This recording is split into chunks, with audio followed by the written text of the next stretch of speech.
അസ്സലാമു അലൈക്കും വറഹ്മത്തുള്ളാഹി വബറകാതുഹു.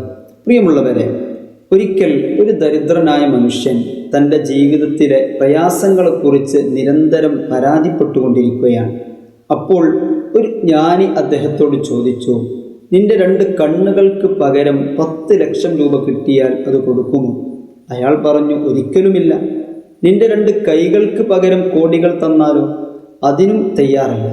അവസാനം ജ്ഞാനി പറഞ്ഞു, നീ കോടിക്കണക്കിന് അനുഗ്രഹങ്ങളുടെ ഉടമയാണ്, എന്നിട്ടും നിനക്കില്ലാത്തതിനെക്കുറിച്ചാണ് നീ പരാതിപ്പെട്ടുകൊണ്ടിരിക്കുന്നത്. ഈ ചെറിയ ഒരു സംഭവം നമ്മെ വലിയൊരു സത്യമാണ് പഠിപ്പിക്കുന്നത്.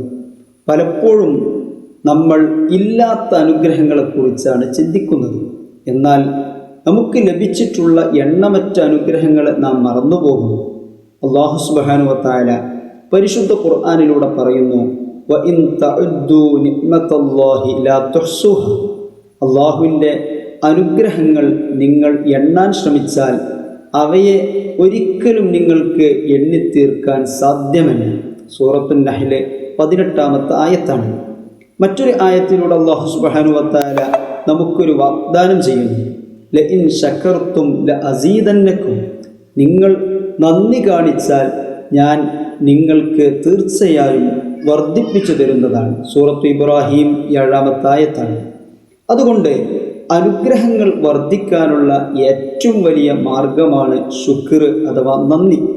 റസൂലുള്ളാഹി സ്വല്ലല്ലാഹു അലൈഹി വസല്ലമ തങ്ങൾ പറയുന്നു, അൽഹംദുലില്ലാഹി തംലഉൽ മീസാൻ, അഥവാ അൽഹംദുലില്ലാ, അല്ലാഹുവിനാണ് സർവസ്തുതിയും എന്ന ആ ഒരു വാക്ക് മീസാൻ അഥവാ തുലാസ്, നമ്മുടെ നന്മ തിന്മകൾ തൂക്കപ്പെടുന്ന തുലാസ്, ആ തുലാസിലെ നന്മയുടെ ഭാഗത്തെ നിറക്കുന്നതാണ്. സ്വഹീഹ് മുസ്ലിമിൽ ഉദ്ധരിക്കപ്പെട്ട ഹദീസാണിത്. നമ്മൾ ഒരു വാക്ക് മാത്രമാണ് പറയുന്നത്, എന്നാൽ അല്ലാഹുവിൻ്റെ അടുക്കൽ അതിൻ്റെ പ്രതിഫലം നമ്മുടെ നന്മയുടെ തുലാസ് നിറക്കുന്ന അത്ര മഹത്തരമാണ്. മറ്റൊരു ഹദീസിൽ നബി സല്ലല്ലാഹു അലൈഹി വസല്ലമ തങ്ങൾ പറയുന്നു, മാ അൻഅമല്ലാഹു അലാ അബ്ദിൻ നിഅ്മതൻ ഫഖാല അൽഹംദുലില്ലാ ഇല്ലാ കാന അല്ലദീ അഅതാഹു അഫ്ളല മിമ്മാ അഖദ്. അഥവാ അല്ലാഹു സുബ്ഹാനഹു വ തആല ഒരാൾക്ക് ഒരു അനുഗ്രഹം നൽകിയപ്പോൾ അദ്ദേഹം അൽഹംദുലില്ലാ എന്ന് പറഞ്ഞാൽ അവൻ ആ പറഞ്ഞ ആ വാക്കിലൂടെ ലഭിക്കുന്ന പ്രതിഫലം അവന് ലഭിച്ച അനുഗ്രഹത്തേക്കാൾ മഹത്തരമാണ്. ഇബ്നു മാജ റിപ്പോർട്ട് ചെയ്ത ഹദീസാണ്. എത്ര വലിയ സന്ദേശമാണ് പ്രിയമുള്ളവരെ ഇത്! ആരോഗ്യം, സമ്പത്ത്, കുടുംബം, ഭക്ഷണം, വായു, വെള്ളം, ഇതെല്ലാം അല്ലാഹുവിൻ്റെ അനുഗ്രഹങ്ങളാണ്. അവയ്ക്കെല്ലാം നാം ഹൃദയം നിറഞ്ഞ് അൽഹംദുലില്ലാ എന്ന് പറയുമ്പോൾ അല്ലാഹു സുബ്ഹാനഹു വ തആല അതിലും വലിയ നന്മ നമുക്ക് ഒരുക്കി വെക്കുന്നു. പ്രിയമുള്ളവരെ, നബി സല്ലല്ലാഹു അലൈഹി വസല്ലമ തങ്ങളുടെ ജീവിതം മുഴുവൻ നന്ദിയുടെ മാതൃകയായിരുന്നു. രാത്രിയിൽ ദീർഘനേരം നിസ്കരിച്ചതിനെ കുറിച്ച് ആയിഷ ബീവി റളിയല്ലാഹു അൻഹ ചോദിച്ച സംഭവമുണ്ട്. അങ്ങയുടെ സർവ്വ പാപങ്ങളും അല്ലാഹു സുബ്ഹാനഹു വ തആല പുറത്തു തന്നിട്ടില്ലേ, പിന്നെ എന്തിനാണ് ഇത്രമാത്രം കഷ്ടപ്പെടുന്നത്? ആ സമയത്ത് റസൂലുള്ളാഹി സ്വല്ലല്ലാഹു അലൈഹി വസല്ലമ തങ്ങൾ നൽകിയ മറുപടി, അഫലാ അകൂനു അബ്ദൻ ശുകൂറ, ഞാൻ അല്ലാഹുവിന് നന്ദിയുള്ള ഒരു അടിമയാവണ്ടേ എന്നായിരുന്നു. ഇമാം ബുഖാരിയും മുസ്ലിമും റിപ്പോർട്ട് ചെയ്ത ഹദീസാണിത്.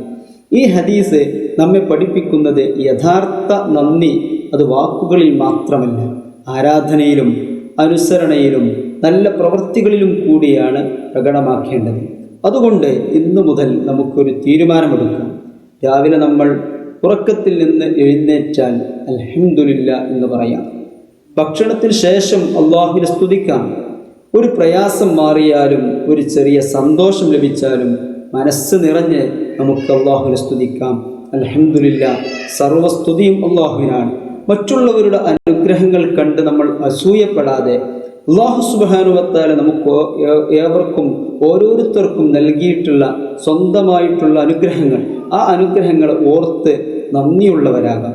അല്ലാഹു സുബ്ഹാനഹു വ തആല നമ്മെ ശാക്കിരീങ്ങളിൽ ഉൾപ്പെടുത്തട്ടെ. നമ്മുടെ നന്മകളുടെ തുലാസ് അൽഹംദുലില്ലാ എന്ന ദിക്റിനാൽ നിറയട്ടെ. അല്ലാഹുമ്മ അഇന്ന അലാ ദിക്രിക വ ശുക്രിക വ ഹുസ്നി ഇബാദതിക.